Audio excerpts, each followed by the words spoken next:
وزیر خزانہ محمد اورنگزیب نے اعلان کیا ہے کہ ریکوڈک منصوبہ سال 2028 میں باقاعدہ فعال ہوگا۔ منصوبے سے پہلی برآمد کا تخمینہ 2 ارب 80 کروڑ ڈالرز ہے۔ اگلے سال کا بجٹ FBR نہیں بلکہ ٹیکس پالیسی آفس بنائے گا۔ کراچی چیمبر آف کامرس سے خطاب میں وزیر خزانہ نے کہا کہ تاجروں کے مشاورتی گروہوں میں کوئی وزیر شامل نہیں ہوگا۔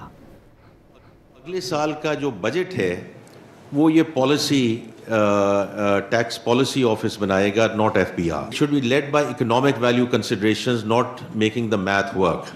اس بجٹ میں سر ہم نے صرف یہ بات کی ہے کہ فاٹا پاٹا انکم ٹیکس کی جو کی چھوٹ تھی وہ ہم نے اس میں جاری رکھی، لیکن سر ہم نے جو سیلز ٹیکس تھا وہ ہم نے اس سال 10% امپوز کر دیا ہے۔ پرائم منسٹر صاحب نے جو بزنس کمیونٹی کے ساتھ میٹنگز کیں تو اس کے بعد انہوں نے 8 گروپس بنا دیے ہیں، اور یہ جو ساری اب میٹنگز آئے گی، ریکمنڈیشنز آئیں گی، میں آپ کو بڑے یقین سے کہتا ہوں کہ اس میں کوئی منسٹر صاحبان انوالو نہیں ہے، وہی آپس میں کنسلٹ کر رہے ہیں اور جو سیکرٹری صاحبان اس میں سپورٹ کریں، and EDF is very much part of that.